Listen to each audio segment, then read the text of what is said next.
This recipe is for those living the alkaline lifestyle. Remember, ingredients are limited.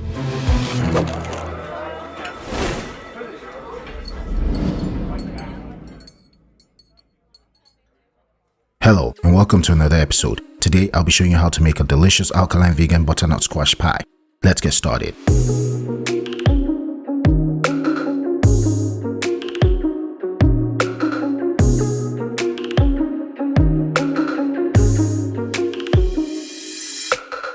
A butternut squash looks intimidating at first, but trust me, it's easy to break it down. The first step is to cut off both ends of your butternut squash. When this recipe came to me, I thought I would be the first to ever make it, but all it took was a Google search to humble me.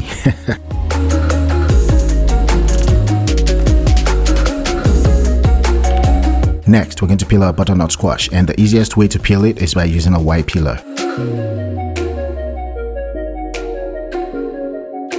So I found that it's easier and efficient to peel it while it's raw than to try to extract the flesh when it's cooked.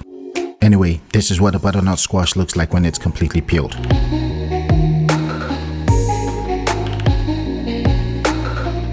Next, we're going to cut it into two halves by separating the head from the neck.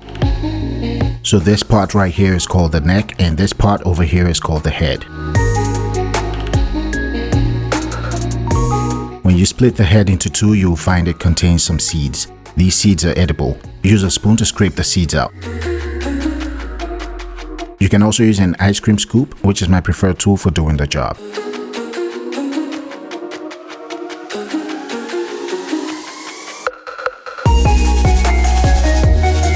As I mentioned earlier, these seeds are edible, and if you want to learn how to prepare them, click on the link above.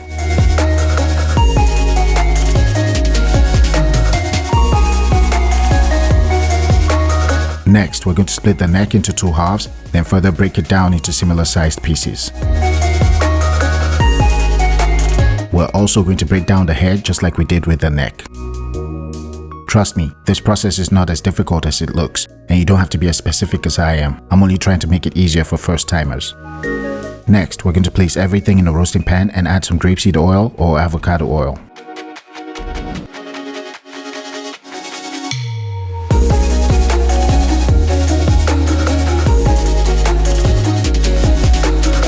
Toss them around to make sure everything is properly coated. You can also do this in a bowl. Now we're going to roast them in the oven at 400 degrees Fahrenheit for 40 to 50 minutes.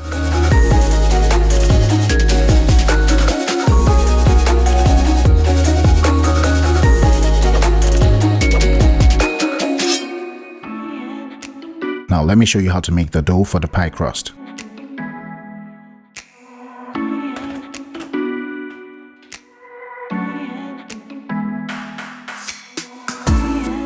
Add 2.5 cups of white spelt flour to a food processor. You can also do this in a bowl.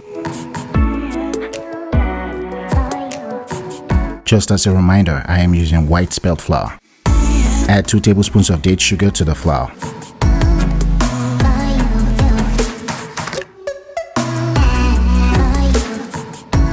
Next, add a 1/4 teaspoon of pure sea salt. As a replacement for nutmeg, add a 1/4 teaspoon of freshly ground cloves.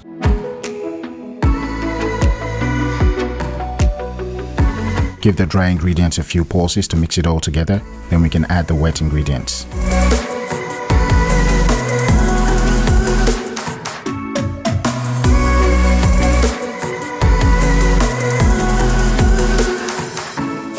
Add about 6 tablespoons of ice cold aquafaba.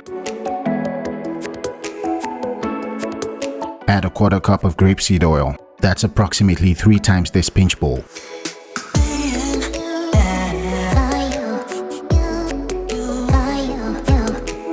Give it a couple pulses until it starts to come together, then stop halfway to scrape the sides of your food processor, then pulse again.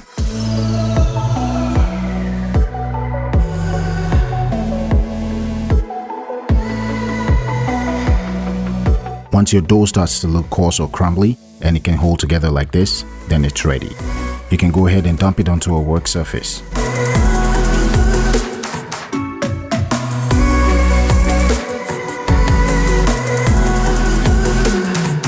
Now we're not trying to knead this, we're just trying to bring it together to form a ball or a disc. If your dough seems dry, feel free to add 1 or 2 tablespoons of ice cold aquafaba. Ignore any white particles you see, that's just the date sugar. Now we're going to chill this in the fridge for at least an hour. Our butternut squash is ready.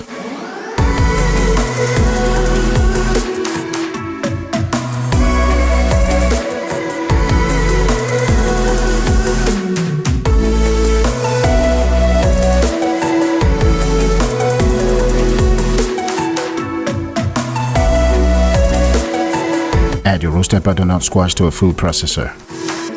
Now we're going to blend our butternut squash into a puree.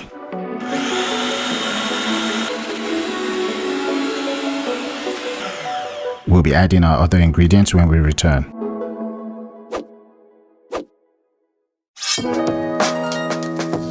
Add a 1/4 teaspoon of sea salt. Add a 1/4 teaspoon of freshly ground cloves to replace nutmeg. Alkaline vegans do not eat nutmeg. Add 4 tablespoons of date sugar. You can adjust all of these ingredients however you like. So rather than add aquafaba to the filling, I'm choosing to add 2 tablespoons of applesauce. Add half a teaspoon of ginger powder. Add 3 tablespoons of agave nectar. Again, you can adjust this to your taste. Add half a cup of walnut milk. This is optional, but you can add a 1/4 teaspoon of coconut aminos. Trust me, this will change the game. Now blend it all together, then place it in the fridge for about 1 hour.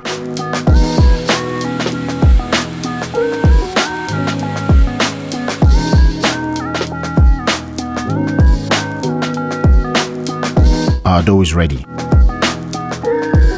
Heavily flour work surface.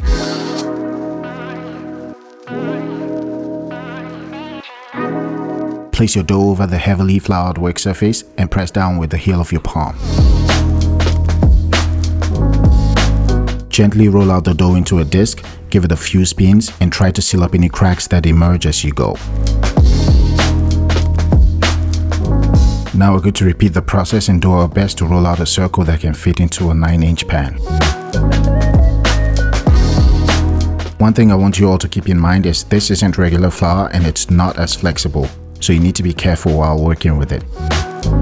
Once you've evenly rolled out your dough into about 1/8 of an inch, you can roll it onto your rolling pin and transfer it into your baking dish.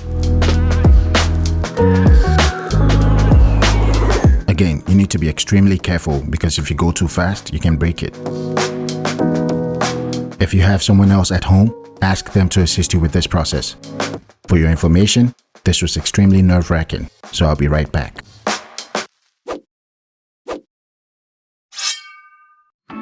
Now we're going to inspect the dough, seal off any cracks we find, then using a pair of kitchen scissors, we're going to trim off any overhanging or excess dough. Feel free to use some of your excess dough to seal off any tears you find, then remember to trim it down. To design the crust, place the knuckle of your index or middle finger behind the edge of the dough and pinch lightly, just like this.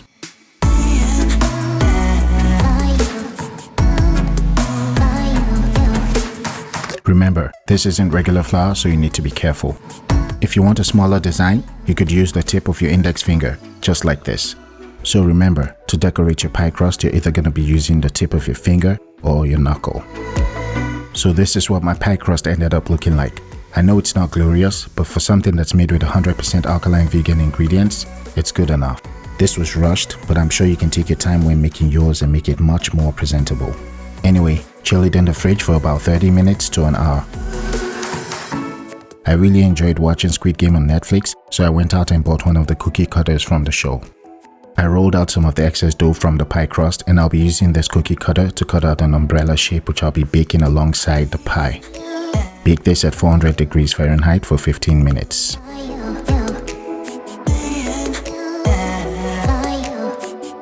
It's time to fill up our pie crust. Gently pour the pie filling into the crust. If your pie filling is not enough, rinse off your blender with some walnut milk and pour it into the crust.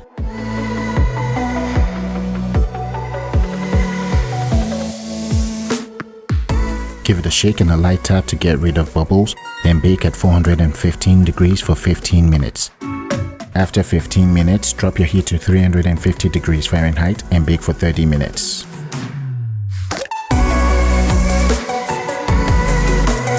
The pie is ready.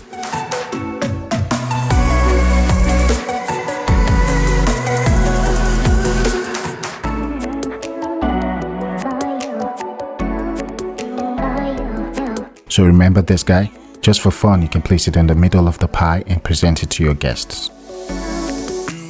Let it cool down completely before you serve. So I know my pie is all cracked up, and that's because I let it sit in the oven for too long while I was setting up my cameras for the last shot. Thank you so much for watching this video. If you enjoyed it, don't forget to hit the like button. And if you're new to this channel, don't forget to hit the subscribe button. I'll see you all next week.